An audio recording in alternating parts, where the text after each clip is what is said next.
Good afternoon, folks. My name's Sandy. This is Sawing with Sandy, standing out here in beautiful central Ontario, Canada. Have a look around and you can tell that we got a little bit more snow since the last time we were standing here. Last time we were standing here, we were here with my tractor, my winch hooked up to my newly acquired log loader trailer. Now, Tom from Wallenstein was here. He showed us all the details about this log loader trailer. We loaded a few logs on it, but that was about it. Today, Tom is gone. I am here. I'm going to show you exactly what it's like for a first-timer, or almost a first-timer, to load some logs and haul them down that way to my sawmill. We're going to take some of these 13-footers, load them onto the log loader trailer, and then haul them down to the log deck. Now, this machine right here, I've been learning a little bit more about it as I've used it, but I haven't used it all that much. Last time around, if you've seen that video, and I would encourage you to go look at it, you saw me do my best, but I have a lot to learn. Tom was really, really good at it. I am not. So today, if anything, don't laugh at me. Just a quick overview of the log loader trailer. This right here is the LXT95 by Wallenstein. They make two models of trailers, log loader trailers. This one, which is like the off-road version, and they make a bigger one, slightly bigger. I think it's got a 12-foot deck, and that one is more or less for the highway. So this right here, although it is only an 8-foot deck there for logs, you can haul longer than 8-foot logs on it, as you'll see in a minute. This one right here as well, it weighs 1,650 pounds. So this is no lightweight. This is definitely built well. Some things you might not have seen was this axle in this position last time. This is a sliding axle. And one of the reasons that's important, not so much for my tractor, but if I'm towing this with, let's say, an ATV or a side-by-side, I want to be able to move that axle so that I can adjust the weight. I want to have sometimes a little bit more weight on the trailer, sometimes a little bit more weight on the tongue. That hydraulically adjustable axle, sliding axle, allows me to do just that. Today I'll show you how that works. We'll also fire this thing up. You'll see that in action. You'll see the rotation capabilities of that, which is quite handy. And some other things you'll probably see today is me smiling, because this thing's a lot of fun. Anyways, let's get this thing warmed up. We'll lift some logs, haul it down to the sawmill, and go from there.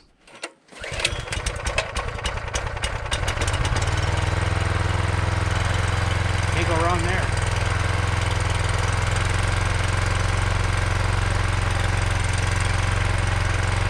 So let's just talk about this a little bit as this engine warms up here. So this right here is the off-road version of the trailer, as I said, the LXT95. Right here it starts off, we got some real knobby tires on this, obviously for the off-road. Sliding axle, and if we have a look under that way, up this way, you guys can see the hydraulic cylinder. You'll also see these axles, they move, so they follow the contours of the ground. This trailer has brakes on it, they're hydraulic brakes. Going to the back here, we have an opening on the grapple, 3 up to 30 inches. Some other things here, you notice these, they can all be pinned in place solid. Currently I have all the pins out of them. And the reason I have all the pins out of them is I'm lifting logs. If I happen to bump that, they're not going to bend. So they call these self-centering. These are also removable, by the way, if you ever needed to. Making our way up this way, you're going to notice in a minute I'll put these stabilizers down. So there's a stabilizer on both sides, and that'll keep things nice and steady. Up here, here's where I control everything. You'll see me using that today. Now this can go from one side to the other side. One thing that Tom mentioned, and I completely agree with him, you want to stand on the opposite side of where your logs are. So in my case, I'm going to lift the logs over there, so I'm going to stand over here. I'll move the control over here and tighten it into place. Some other things just back where we were.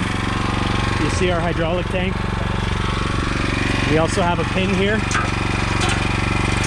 Now that pin will lock the boom into place so it can't rotate left and right when I'm traveling. Nice design here, I really like it, hence why I have it. So looking forward to getting this into action here. One other thing while I remember, this head here, this grapple, it spins 360 degrees. The boom will spin 270 degrees, which is pretty far. And these right here, I should mention, these are for hooking your hooks on when you're securing the load of logs. I might also use that at some point if I was ever taking this trailer, maybe on a bigger trailer, maybe to go down the highway. I could use those tie-out points to secure this trailer to the other one. Anyways, let's get underway here. As I said, this is a lot of fun. You'll see a smile on my face for sure, and that's definitely not acting. Here we go.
guys think? I think I did pretty good. Now, I wasn't smiling as much as normal.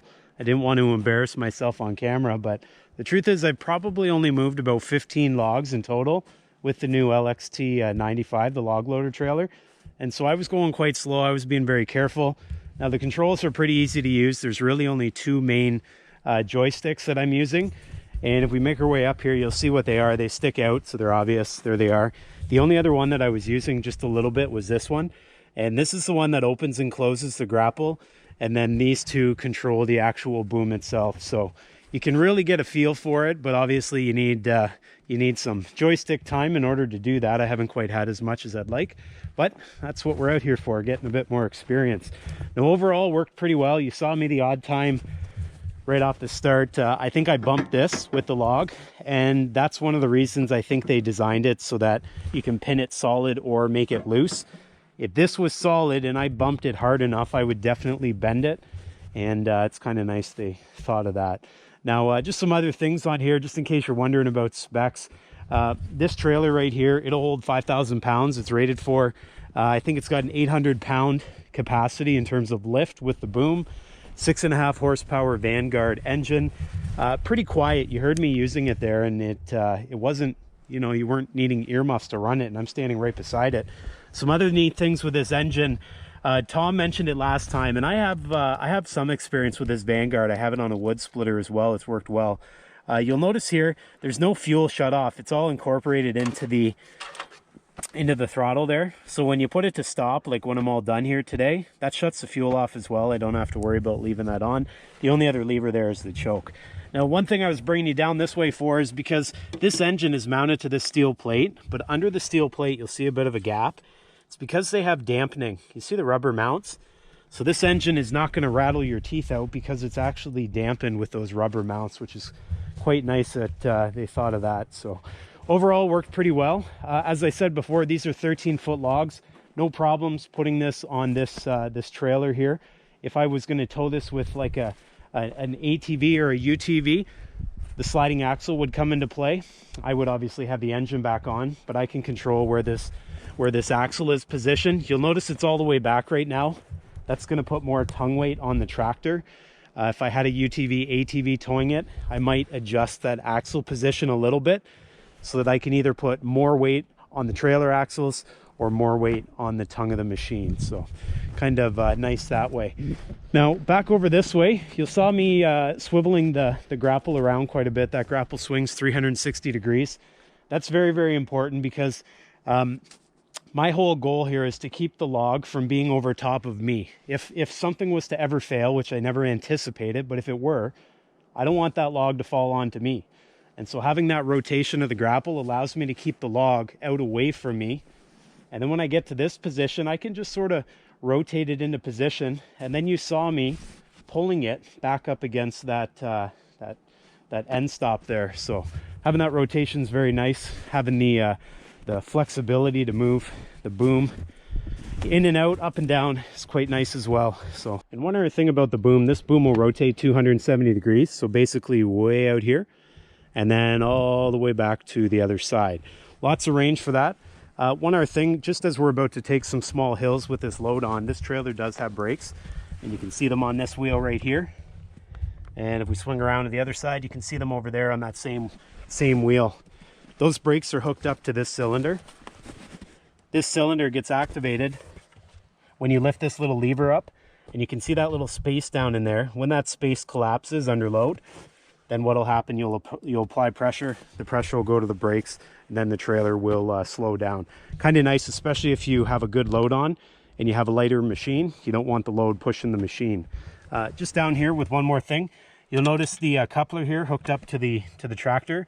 This will actually rotate left and right, separate from the trailer. So that's kind of nice, especially if the tractor is going over some rough terrain. You don't want to be putting a whole bunch of stress right here because the coupler won't give any.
Well, I think things went pretty well there. I unloaded those 5 logs without trouble, put them up there on the log deck. You guys will have to tune in for a future episode to see what those logs are going to be used for. It is going to be a good project, but I'm not going to quite tell you what it is yet. Now, the LXT95, the log loader trailer behind me, worked really, really well. I've only loaded about 20 logs, give or take, with the trailer. And so I still got a lot to learn. Now, the controls are pretty easy to understand, but what I have to do is I have to train my brain, just like my mini excavator, what does what when I do what. I don't want to bang into anything. I don't want to hurt myself. I don't want to hurt the equipment or anything around me. So I got to go nice and slow to start. So overall, very, very happy. I got to tell you, out of all the things I do in the woods in terms of woods work, this is probably one of the more fun things that I get to do. I think if I didn't have an endless supply of logs that I had to move, I would just get 1 or 2 logs and I would constantly move them from here to there just so I could use this piece of equipment. So definitely looking for excuses to get out and use this, although with the projects I got coming and the work I got out here, I definitely don't need an excuse. So if you have any questions at all, maybe you own one of these, make sure you put it down below in the comments. I just can't stop looking at this thing because I got a lot of ideas. I also had this idea. Look over there. What's that? My sawmill, right? Well, if you guys have been tuned into the channel recently, you know that I've been scratching my brain trying to figure out how to load logs from the lower area up onto the platform where the sawmill is. And I might just be standing in front of one of those solutions. More to think about. Guys, take care, be well, make sure you give her the old like-a-roo, subscribe, and I'll see you next time.